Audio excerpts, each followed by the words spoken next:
So it is 7 p.m. and we're going to start off by playing Call of Cthulhu tonight. We're going to be playing the scenario, The Haunting. The Haunting has been in every single version of Call of Cthulhu rulebooks since they started production. Call of Cthulhu is currently on their 7th edition. The lovely part about Call of Cthulhu is that first edition books are nearly completely compatible with 7th edition books. So if you see any of the Call of Cthulhu books and you want to pick them up, they all should be compatible with each other with very little changeover. I do recommend grabbing, if this does interest you, I do recommend that you grab the Handler's book, because the GM is called The Handler. It's got some great stuff about horror role playing and about, setting up adventures in general, to help you expand your knowledge on things. The adventure is free on Roll20. It's underneath the introductory game. So if you want to run this for other folks on Roll20, you don't have to buy it. It's available for you to use, and gives you the quick start rules as well, and the full scenario. It won't look as pretty. I've added some additional handouts and prettier maps than what's in the original scenario, but that's just because I like you guys and I want to make sure that you guys get the best possible option game going. It's a haunted house story, like I mentioned earlier. You all work for Marsh and Marsh as troubleshooters. You're currently sitting in downtown Boston all together, and as the owner of the home, one Mr. Knott, Knott, he's asked that you examine the house in central Boston. The house is known as the Corbett House. The former tenants, the Marcario family, they were in the house recently, but they were involved in a tragedy, and the owner wishes to find out what happened, what kind of happenings are going on in the house, and set things straight. Now, he's not been able to rent out the house, and obviously that's been putting a pretty large crimp in his budget, but he does have the money to spend on it. So he provides you with $25 in 1920. That's quite a bit of cash as an advance. And then he's going to provide 5% to each of you of the rent for the next 2 years. Nice. For the next available tenants to come in. So he is going to take a cut of 25% off of the rent and end up doling it out to each of you, but that's not too bad. With that, you do know your jobs. You have worked together a few other times. You might want to do some research into the house instead of just running headlong into this, this abandoned house. There's a few places in Boston that you could check. You could look into old newspaper articles at the Boston Globe, at the newspaper there. You could head to the Central Library, or you can head into the Hall of Record. It's up to you as to where you want to go. In Call of Cthulhu, unlike other games, oftentimes you will have to split the party to get things all accomplished within an amount of time. So if everybody wants to go to the same place together, that's cool. If you guys want to split up and go to some other locations, you're certainly welcome to do so. So Mr. Knott drops the key onto the table, and with some extra cash, with the address there for you.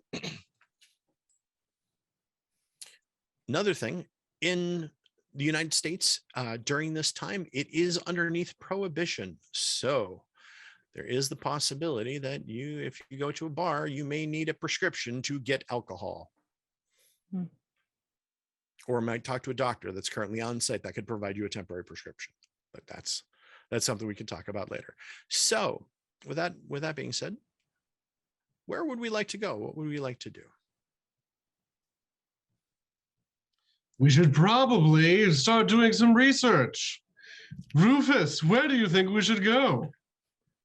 I was thinking the Central Library. Sounds good.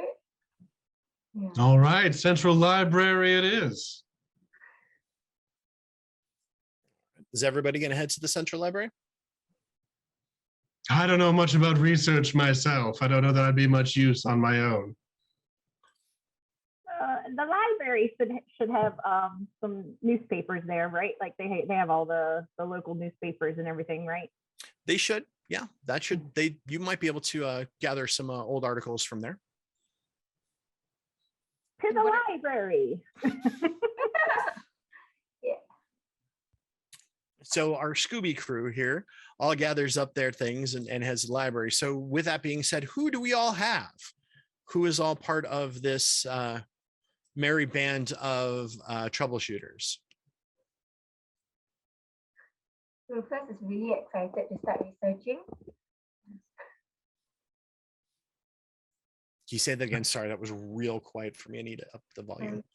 Yeah, Rufus is really excited Okay. to start researching, so he's definitely going. Yeah. All right. And the great Cannoli is accompanying Rufus. The great and powerful, some might say, Cannoli, our resident occultist. And just to clarify, we are all going together, right? Yes. Okay. You don't have to. You can if you want to. Gotcha. Okay. And so who are you playing?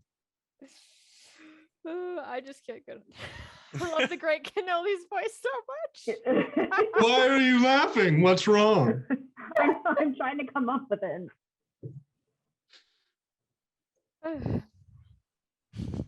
Is that from Guns, Gore, and Cannoli? I just didn't know that researching was part of the job. That's all. And pleasure to meet you, great Cannoli.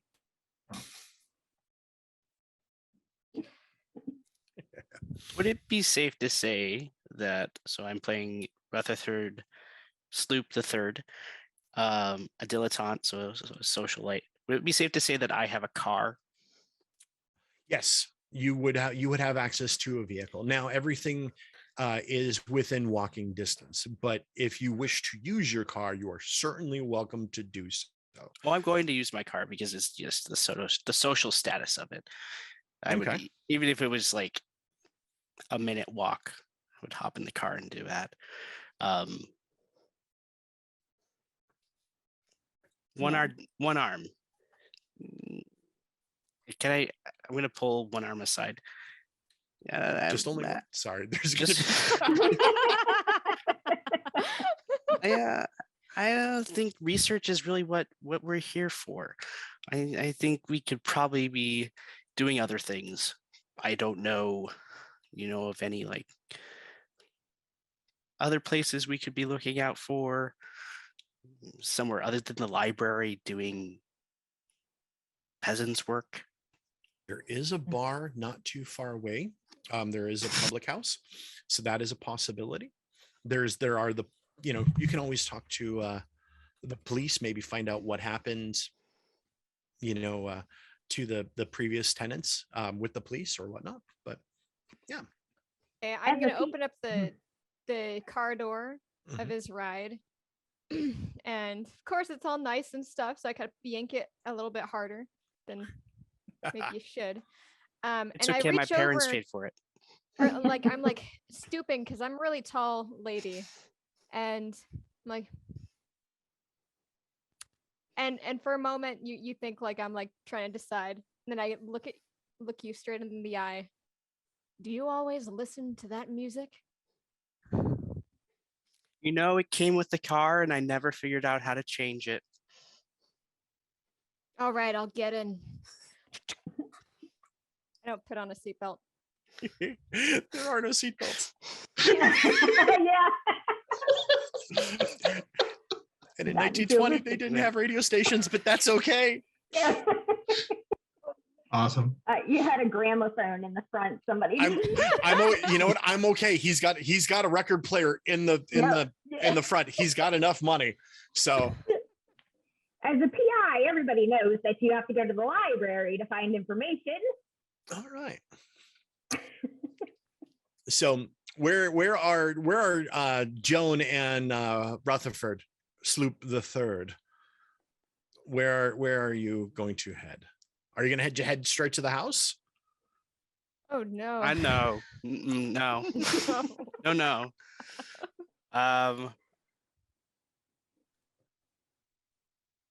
What do you think, Joanne? Do you want to go to the police first, or do you want to go to the public house We're and just spend staring some at money? each other. We're looking at each other like, no, you go, no, you go. I know some guys at the station, but I know a little bit more people at the public house. The public house, and I'm not offering anyone else rides. I'm just booking it. Okay. Like picture like the reckless rich boy just driving. The car putters off in its opulence and luxury down the road, only to park a couple 100 feet down the road. Well, that was rude. Nothing's within walking distance when you have a car. This is true. All right. So you arrive at the three of you that are heading to the library: Rufus, the Great Cannoli, and Celeste, the private investigator. The Central Library here in Boston is a large marble building with pillars out front. As you walk up the steps, the wide steps, there's lions outside. This place is everything that you can imagine of a big city library, big city free public library. The doors open up, and inside there's silence with ×2, and there is electricity going to each of the tables, as well as electric lamps lighting up all of the above. There are tables with those fancy green reading lights that only shine down. And there's not a lot of folks in here, but it is quiet, and it's a comforting quiet. So in the library, you do see that there are a few librarians and pages wandering about. Where are you guys going to look? Granted, Rufus might know, because Rufus is the college student and have a good idea where to go search. The two-way decimal system. That's shitty. They should be using the Library of Congress style. Oh, I have no idea where to search actually. I mean, out of character, but I'm gonna head to the newspaper section if somebody wants to come with me. I gotta go look at the previous newspapers. Maybe we'll find something in there. I'll look at regional history stuff. Okay. All right. So both Celeste and Rufus, I would like for you both to go ahead and give me a library use roll. Now, because this is an investigative game and not necessarily a combat game all the time, you in Call of Cthulhu, oftentimes you do have to go into libraries and make use of these type of places. Now, all right, so you head back to the library section, or the newspaper section. All right. And Sylvie, can you go ahead and give me a library use roll? Just click on library use on the character sheet.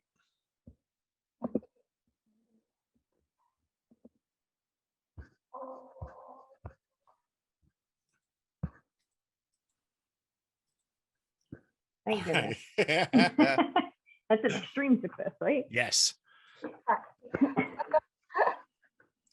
So extreme success is going to be 25% or lower of your skill. So yes, very good. You always want to roll low. Normally between 1 and 5 is a critical success. If you roll 96 to 100, 96 to double zeros, that's a critical failure. You don't want those. You also, as a house rule that I have, if you roll your exact stat, that's also a critical success, because it's kind of neat. Mm-hmm. All right. So Celeste, you head back into the newspaper section, and you're looking through.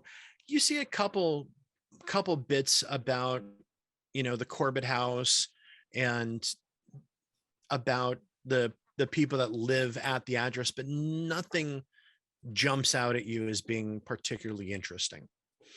Well, this is frustrating.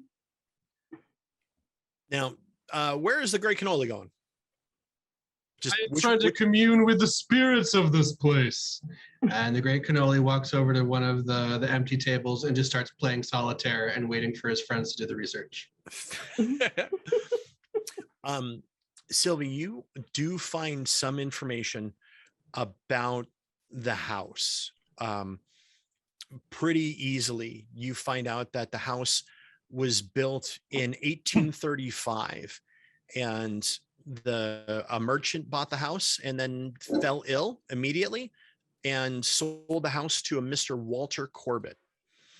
And I am going to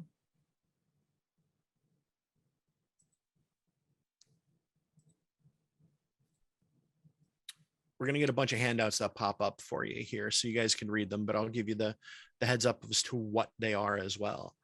Now, with that leads you to find some more information. You find out that about 20 years later, Walter Corbett, the owner, was sued by his neighbors who petitioned him to try to leave the area for him to move in consequence of his serious habits and inauspicious demeanor. What that means is that they thought he was a weirdo and wanted to kick him out of his own property and have him move out of the neighborhood.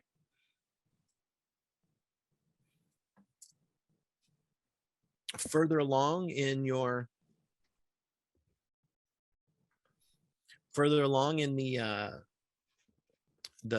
your research, you do see that he did win his lawsuit.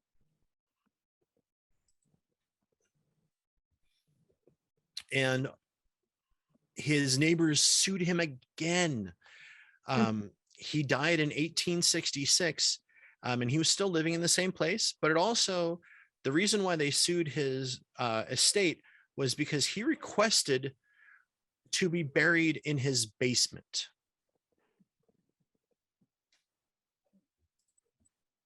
Rufus, are you sharing this information with us, or are you just keeping it to yourself?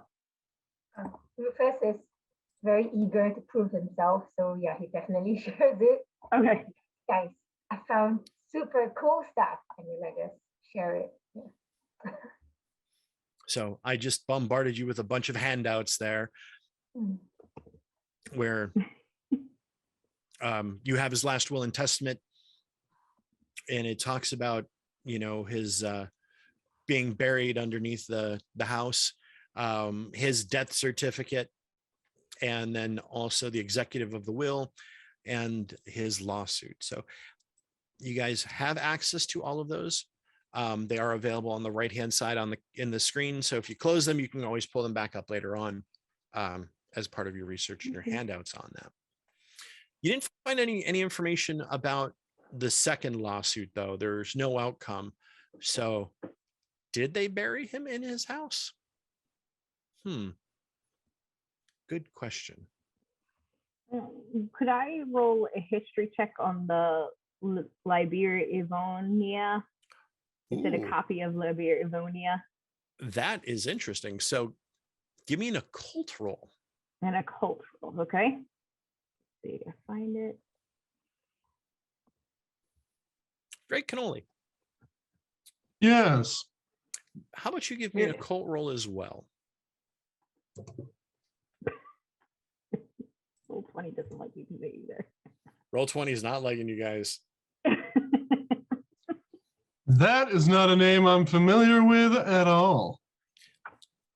So with investigative games, a lot of times when you are presented with a clue or when you're searching for a clue, if you don't find the clue, the game stops. That's no good. So one tip or trick is the adventurers or your players always find the initial clue. The roles that they find afterward give them more information. And so you can then expound upon it. Because if you take away that key component, it's kind of like having a locked door in a dungeon in D&D. And if nobody can open it, your characters are stuck. We don't want to do that. So simply, the initial clue gets found. It's the role that tells you more information about that. So keep that in mind as as you're running things. The Great Cannoli, could we find any information about this person in the library? I mean, we are in a huge library. About which person was that? It was the Ivana something or other. Libir Ivonia. And where are you seeing that name? In handout 5.2. In the will. In the will. It's actually blacked out. It was blacked out. Okay. It seems a little suspicious. Handout 5.2, you said? Yeah. Okay. I mean, we could try continuing to research. I'm also curious about this Michael Thomas of the Chapel of Contemplation. Is that a place nearby? That's something that would be good to know. So those of you that are there can go ahead and give me a history roll to find out about the chapel. We're going to get your results and we'll talk about them in a moment. Celeste, you've got no clue. None. Great Cannoli, not a whole lot. Not a whole lot either. Rufus, can you go ahead and give me a history roll? Yeah, sorry, just scrolling. So, yep, you got it. 28 out of 55. You double clicked, but that's all right. So Rufus, you do know that it was a small church of a new religion. You don't know a whole lot more beyond that. You've walked past it because you go to school in this town. And it's down an alleyway and it's an abandoned building. So we're going to pause you guys and we're going to screen wipe over to Rutherford Sloop III and Joan the boxer. So you drive past the Corbett house. You see it off on the side there. And just further along down the street, you see that there is Dooley's Public House. It's a bar and a restaurant and a meeting place. You park your car and you as you open up the door, a little bell rings and some people kind of turn and look to see who's coming in. They don't necessarily recognize Rutherford. This is a little bit below your station. But Joan, you see a couple guys like poke their heads up and look, and one nudges the other one, and you hear them mention, "Oh, that's One-Armed Joan." Yeah, we saw her fight in the garden. I'm gonna go get us a drink. Okay. I'm gonna go over to the bartender who I want to say that this is a regular spot for me. Okay. So I'm gonna say the usual. I brought a friend. All right. And the old man, he looks like, is everybody familiar with Fraggle Rock? Yes, so much. No? Ever seen Boondock Saints? Yes. Okay. It's an older gentleman with white hair, thick glasses, and it's, for those that have seen Fraggle Rock, it's Doc, or also Doc from Boondock Saints, same actor. Like a leafing. It looks at you. All right, Joan, we've got your, I've got your prescription here, and one for your friend. The fancy stuff. Put it on my tab. I'll make sure the glass is really clean for him. A little extra spit. All right. I mean, for cleaning. He's not entirely sure, but he draws a beer and puts it at the table and looks at you, slides it forward. Excuse, sorry, sir. This is prescription only, but this is a sample of our fine wares. If you have a prescription, then we can get you more.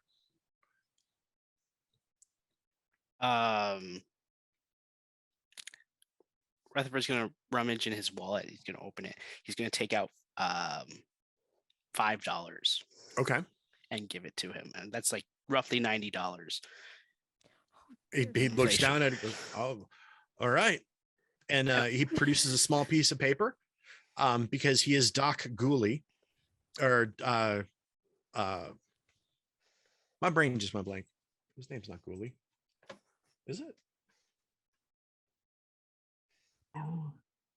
Dooley, Doc Dooley, pulls out a small pad and paper and writes a prescription for alcohol. It expires within 30 days. Thank you, my fine man. And Rutherford picks up the glass or looks at it, and like we'll sip it politely. It's not too bad. It's beer. It's not gin though. Yeah. So in the bar. Okay, go ahead. See who's in the bar at the moment. Is he a good source of information since we're pretty close to the house? Oh, okay, gotcha. So I kind of want to glare at the person next to me until they move further, like so we have a nice private space. Okay. So in Call of Cthulhu, there are a couple social skills. There is charm, fast talk, persuade, or intimidate. This sounds like this is an intimidation check. So let's see how well you can intimidate the fellow here. I don't even know if I'm good at it. Let's see. Intimidation is I believe it's in the second column in the middle there toward the top. I could be completely wrong. Intimidate. Yeah, it's right in the middle. Yeah. So do higher numbers mean yes. You want to roll below your skill. Okay. So higher skills are better. Okay. How do I click on it? Let me see if your character sheet is set to edit mode or not. In the upper right hand corner, you see edit mode. Mm-hmm. Click on that. Okay. And it should switch over, and then you can go ahead and click on intimidate.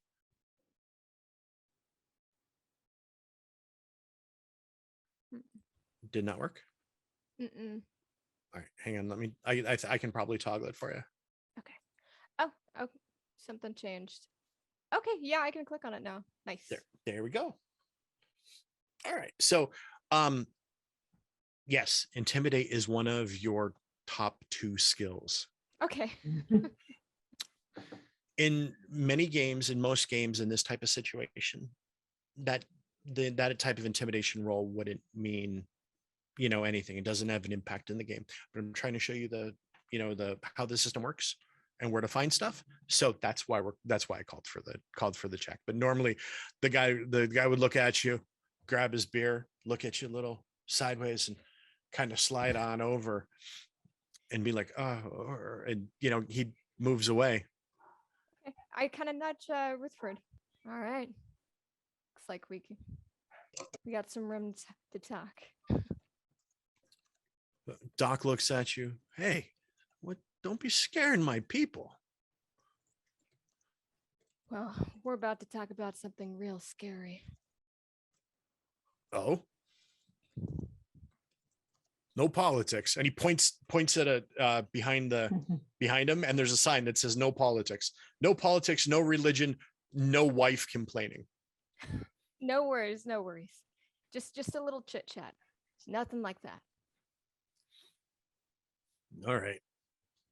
Don't be getting into fights. I can't afford to keep rebuilding the bar after you go through some throwing people out the door and the window.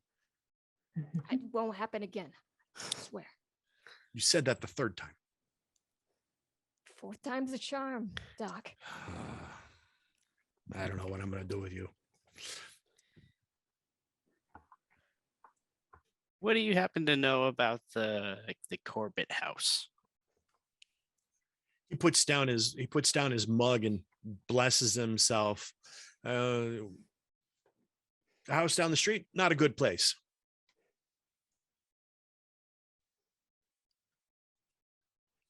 Seen anyone around there? The Macarios were living there, but not anymore.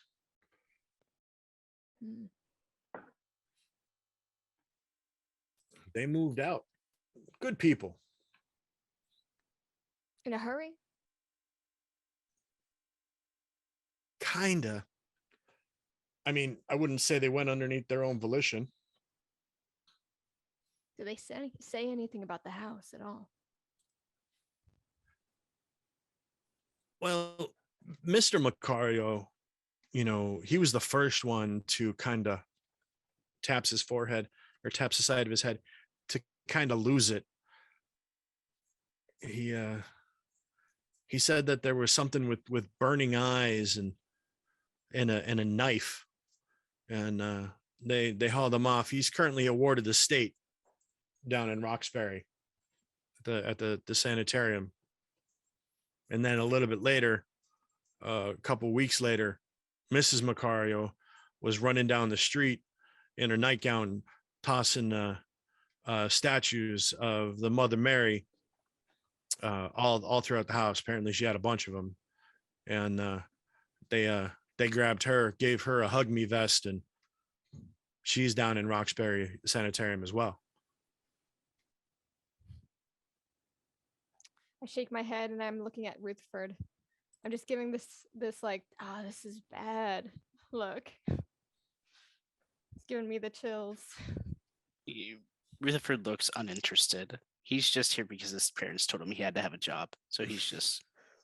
I mean, at least the kids are off with their auntie in Baltimore. They're fine. The kids? Mm-hmm. I don't know. Mom and dad kind of lose it, and they're wards of the state, and now they get picked up out of their house. I don't know. Would you be fine? No, as in like they didn't lose it. No. Kids are like rubber balls. They bounce back, right? Maybe. They'll be fine. They're not going to be paying for therapy later on in their life. Actually, when by their age, it'll be like the 40s, and there won't be therapy, or their therapy will be not the kind you want, at least. Nope. Was there any family living there before the Macarios? Yeah. A couple years before that, there was a family that was in there too. What happened to them? He blesses himself again and just shakes his head. The husband woke up with a knife in his chest, and his wife was hauled off for attempted murder. Did he die? Well, you said attempted murder. Yeah. Yeah. Do you ever hear anything around? Like anything going on inside there when you're walking past? No, I try to stay. I go to the other side of the street. You never know what's gonna, it's just not a good place. You ever see anything in the windows? No, I don't look in. I'm not that kind of pervert. Yeah, well, sometimes you see things, it happens. Yeah. Can I slip another $5 bill towards him to see? You can. I mean, might as well. I have the money to burn. So here's the thing. There's another skill. There's a catch-all skill in Call of Cthulhu called credit rating. Credit rating is how trustworthy, quote unquote, trustworthy you are, and how you appear. So that could be based off of your appearance, your manner of speech, leveraging your background. So go ahead and give me a credit rating roll. Ooh. Oh, jeez. He pushes the money back at you. Goes, I sorry, your money's not good for that. And he grabs the empty beer and kind of walks off and kind of shakes shaking as he walks, as though he's disturbed. Yeah, you've ran into a roadblock, Mr. Rutherford Sloop III. He no longer wishes to speak to you. That is a first for me. That money has not gotten me what I wanted. And I don't know how to feel about that. Ooh. I just sort of look bewildered at Joan. I give him like a reassuring pat on the back as I see that happening. Like, come on, let's get out of here. So we're going to pause you guys. We're going to go back to the folks at the library. So you guys are going to look for information on the church that Celeste put into the notes. Yeah, I think we should go look into this Pastor Michael. We can look to go see if there's a birth certificate, death certificate in the area where he might have an address, that type of thing. And then we maybe go checking out the church. What do you all think about that? That sounds good to me. Yeah, usually, the libraries, they have some pretty juicy stuff. Out of character, had you said at one point that there was like a town hall or hall of records or something? Yeah, there is a hall of records. It's right next to the library. They're all really close to each other. Okay. Knowing very little about how data is actually stored in real life, is that a place that is more likely to have death certificates and birth certificates and that kind of stuff? It is. Okay. I'm wondering if it might be a good idea for us to check the House of Records. Oh yeah, yes, right. Yep. That's where we would find the death records, everything like that, and then we can come back and maybe let me ask the librarian something for a second here. All right. Can I go up to one of the librarians and be like, hello? Yes. What can I do for you? To know if you had ever seen any information on, heard any information on Pastor Michael. Michael, last name, can't remember. Thomas. Hold on, let me see. Thomas. Michael Thomas. Have you heard that name before? They shake their head no. Are they at St. Andrews? No, I don't believe so. I think it was St. Anthony's? New church down the street. Oh, St. Cecilia's. Now, Boston is a very Catholic town. There are some Protestant churches. The Chapel of Contemplation is a new religion, not necessarily a Christian religion. Oh, so never heard of the Chapel of Contemplation down the street?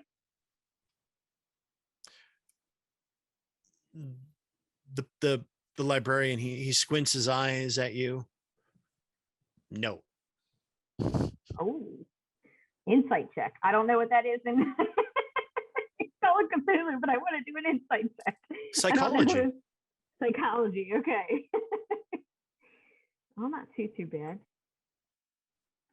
But the way I've been rolling. Woohoo! Did I win? You got a 10.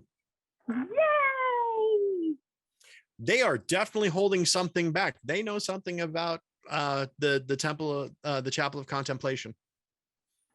Can I use my intimidate skill and be like, look them dead in the eye and be like, you know something. I'm a private investigator. I got a third sense for these things, sixth sense for these things. Third senses, we all got three senses. I got a sixth sense for these things. And I'm gonna roll an intimidate check. Go for it. He cowers back a little bit. Yeah. there was the police shut them down. Oh, They're not. Shut them down. There was a shootout there. I lived across the street. You said the pastor lives across the street? No, I lived across the street. You lived across the street. What did you see? Did you see anything? Yeah, whole lot of bullets flying. Oh.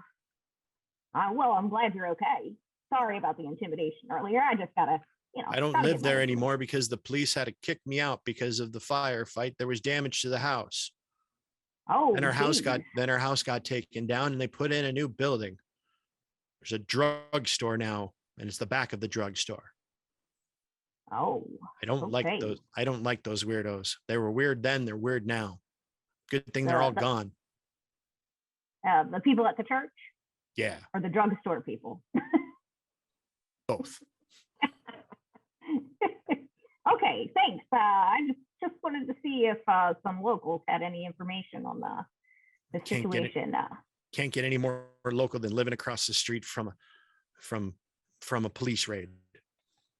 Did you hear before the police raid? Did you hear any like booga boogas or anything super? All the time they're singing. It wasn't right. Oh, not Christian. No. All right. Yeah, that's no good. And just he wrinkles his nose at you. I have to put these books away. And he pushes the cart and kind of walks off. All right, I'll see you later. If I need any more info, I'll come your way. Let me think of the Hall of Records if you want, or I come and I tell you all that information. Fascinating. All of those things that you just summarized so succinctly. Fascinating. You're welcome. Yeah, the guy who lived across the street. I heard a bunch of weirdo sounds going on out of that church. I don't know if we want to go still look for the pastor in the Hall of Records or just go straight to the church. Whatever y'all want to do. Hall of Records seems viable. I don't know if the church is still occupied. I'm wondering if you have any connections with the police. If they were involved, they might be good to talk to. What do you think, Rufus? I'm thinking of looking through the newspaper archives. Okay. Any mention of Chapel of Contemplation, the shootout. Yeah. So we're not even going to roll. It never made the news. Ooh. But go ahead and give me a library. So let's see, you might find something else. Sorry, It's just a looking. cover-up. It's a conspiracy. I agree. Yeah. Is that it? No. Ooh. Yeah, you don't find anything else about the about the library that was there at all. Guys, I don't see anything about the shootout since like they hashed it up. That's odd. Do you think Hall of Records or the abandoned church or go talk to the police? Hall of Records sounds good. Hall of Records, let's do it. All right. So you guys walk to the Hall of Records, which isn't that far away. We're going to say that you have to walk actually past the Doolies, and you see Joanne and Rutherford exiting as they've spent their time in the public house, enjoyed a libation or two, maybe a Scotch egg, some kind of food, and come on outside, and by happenstance or by GM fiat and clue by four, the party is back together, at least standing out in front of the pub as you guys walk to the Hall of Records. See how it is. You all get a drink and we do all the work. We actually got some pretty good information. We're just on our way to the police station now. As I'm going towards my car. You gonna give us a ride this time, or are you just gonna leave us all behind again? I'm sorry, we can only fit so many people at a time. I think you understand. I understand. All right. Oh. Goodbye. Hey, I was gonna say, but okay. And back then, starting up that damn car is not as easy as starting a button. So we probably would make it to the police station before you even got your car started. Doesn't matter. It's what it looks like. We were going to the Hall of Records, though. Yeah. Can we get before they drive off to ask them to ask the police about the Chapel of Contemplation? Yeah. Rutherford, Chapel of Contemplation. And Pastor Michael Thomas. Ask about Pastor Michael Thomas. And there's people on the street looking at you like, what is wrong with you weirdos? And I'm assuming we're not going that quickly, given that it's the 20s. It's not like we're going like 75 miles. They're probably going like maybe 20 miles an hour. Just like shouting this at us. If you went 70 miles an hour, obviously your skin would peel off of your face. There's no way somebody can go that fast. Where did it go? Where did it go? We're going to the Hall of Records if you want to join us, but looks like we're getting back in the car. Hang on, my Roll20 closed. No. So that's okay. Launch game. Come on. There we are. Where do you see your credit rating? Oh, that's just one of the skills. Okay. Yes, it's a skill. Interesting. Which personally is one of my favorite aspects of the game, is how is your credit rating as a skill, and how you can I am very skilled at having money. Yeah. Or appearing like you have money, or appearing it's also trustworthiness. Interesting. Would it be safe to say that Rutherford might have some politicians in his family that he could sort of use as an in with the police? Yeah. Sweet. Certainly. I will I think that will work. All right. So we're going to go with the folks that are going to the police station first. So that's Joan and Rutherford. And the rest of them, everybody else is kind of still sitting on or walking toward the Hall of Records, and you get to the Hall of Records on the same time. You walk into the police station, and there is a desk sergeant that meets you, and then all of the other police are at desks behind, and people are kind of moving in and out. He leans forward. What can I do for you? What's the sergeant's name? O'Hanahan. What's his first name? What's his first name? Let's go with Bill. William. How are you doing? How's your wife? Oh, pretty good, Mr. Sloop. How are you? I am doing just fine today. I was hoping that I might be able to probe your mind just for some information on a, you might have heard from my father that he's making me work. Oh, that sounded a little painful, didn't it? With a local agency, and we're just on a case, and I was wondering if you might be able to help us gather some information just on the Corbett house. Oh,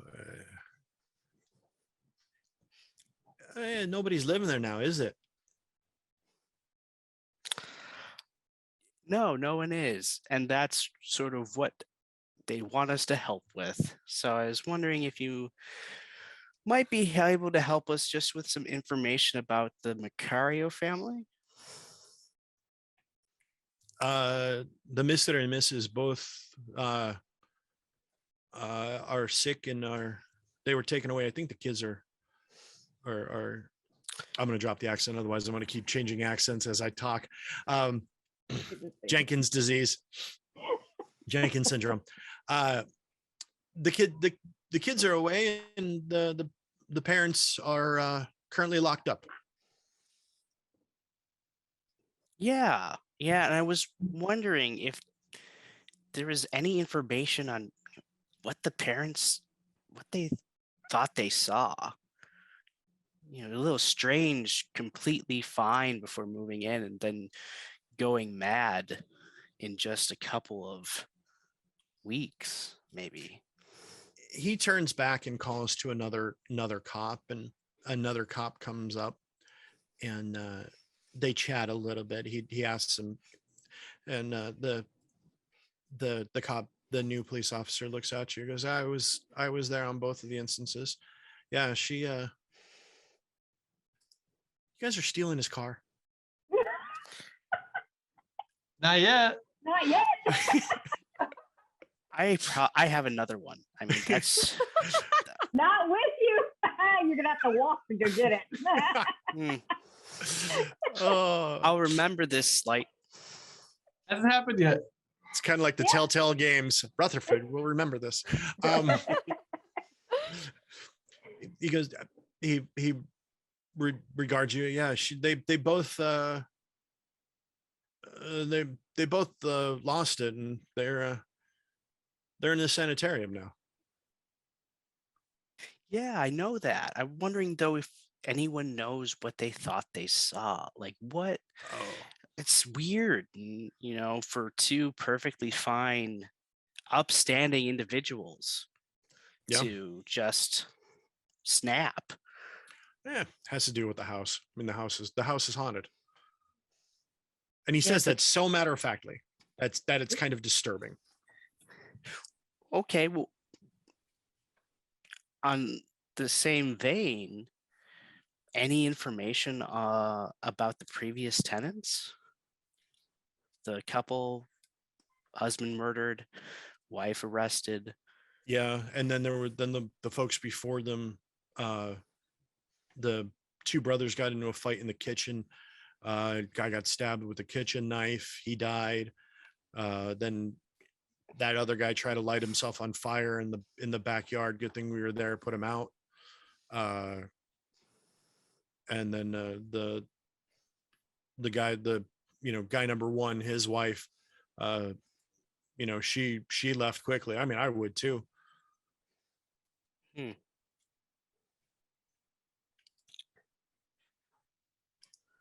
I sort of look at Joan like, am I supposed to be saying something else?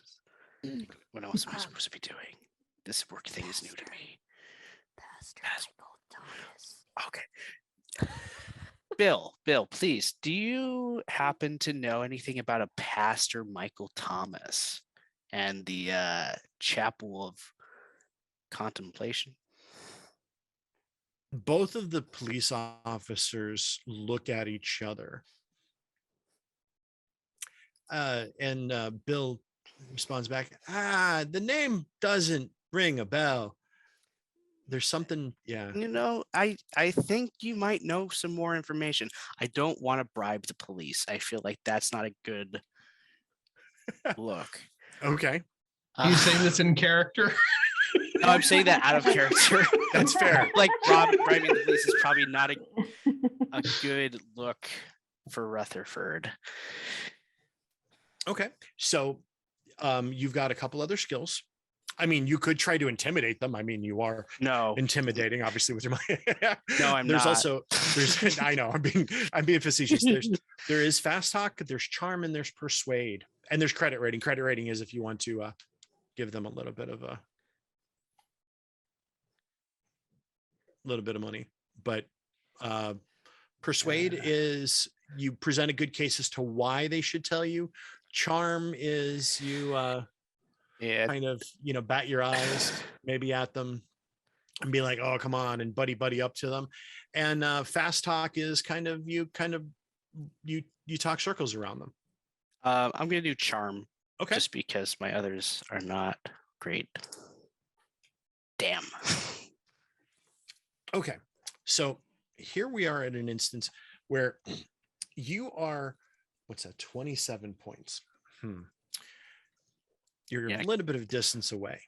Yeah, I don't want to spend luck for that.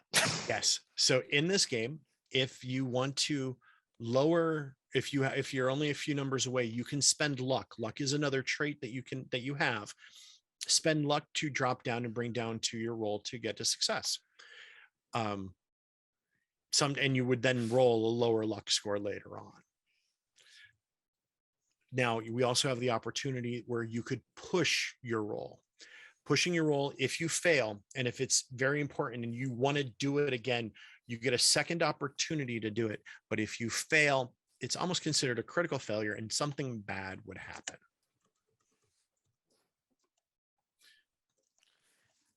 Okay.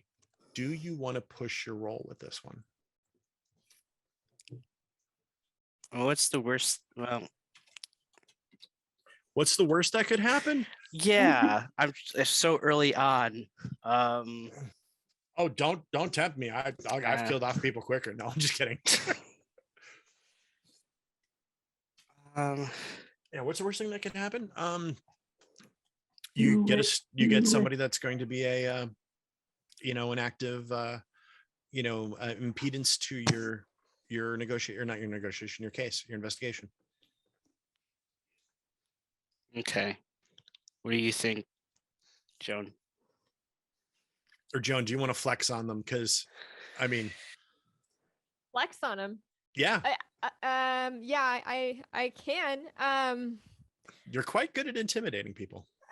Okay. I feel so bad for intimidating the other guys. Is there like another way intimidation can work instead of just like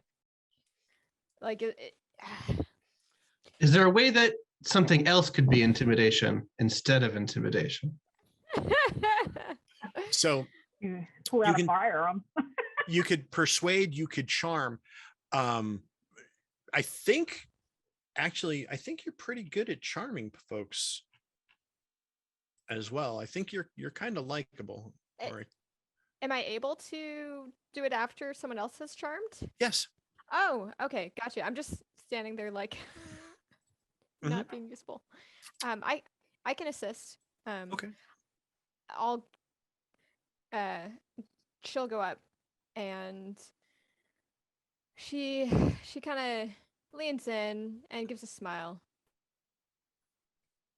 Look, what we're trying to do is get rid of whatever's haunting that house.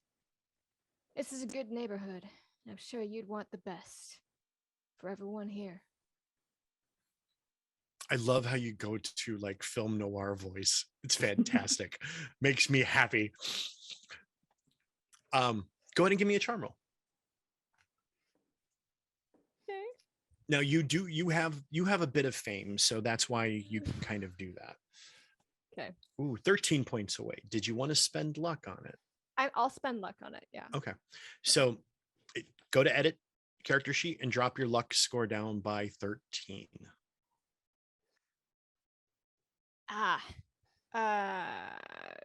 Would you like me to do it? Oh, I do edit first. Oh, you know what? I'm pressing edit as in like the handout itself. I'm not pressing edit mode. Yes, that's what I'm doing wrong. Okay, so lower it by 17. Got it. Thank you. Yeah. I've spent luck. Excellent. Because you're not going to need luck later on. No, don't worry about that. For future games, for if this was a campaign, every time that you, in the current edition, every time you succeed in a skill, you put a check mark next to it. But how we've done it for a long time is if you fail your skill, you put a check mark in it, and at the end of your session or at the end of a break, you roll to see if you learn from your failure, and your skill would increase for experience points for like longer games. We can talk about that later on at the end of the session, but just some food for thought on that. So, all right, you've particularly charmed them, and they're like, look, because it's you, I'll let you know. And the cop that came up waves his hand and come back here with me. and meaning the two of you. Takes you back to his desk, and he pulls out a file. And you did not see this from me, and he opens it up for you to read. And give me a second here.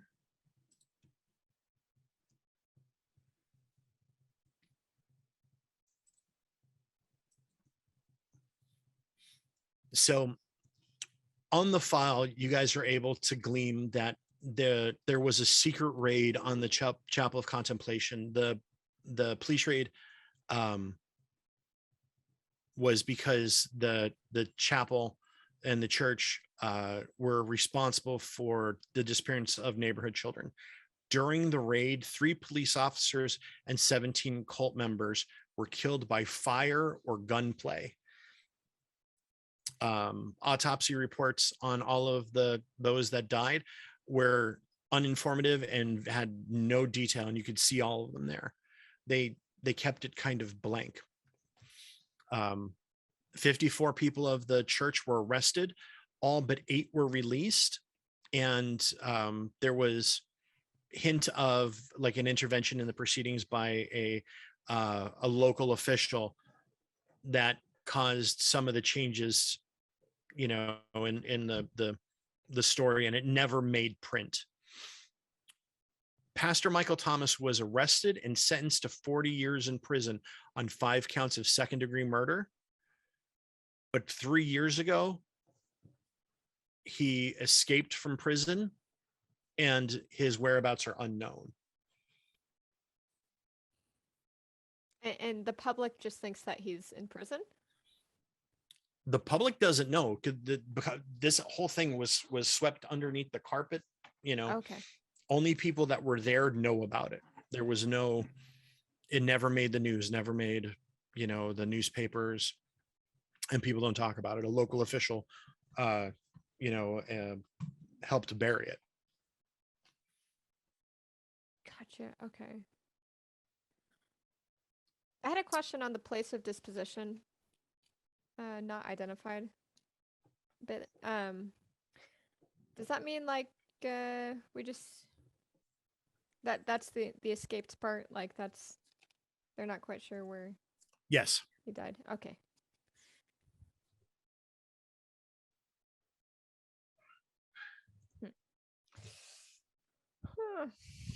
Is the prison nearby? There is a prison nearby. He's not there. But it's not like across the country. It's like he could have escaped and he's still around town. Right. Okay. He's not in town. I'm gonna let you know that will be a wild goose chase that we are not gonna go down, because okay. This is actor not appearing in film. He doesn't have the tips of his ring fingers? Correct. Interesting. I was gonna say, once you get that info.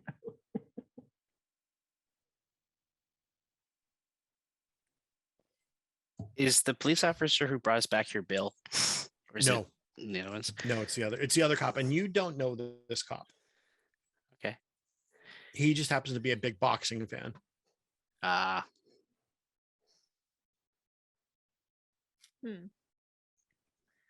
Okay. Rutherford, your tricks, your normal tricks of getting things done just don't seem to be working today.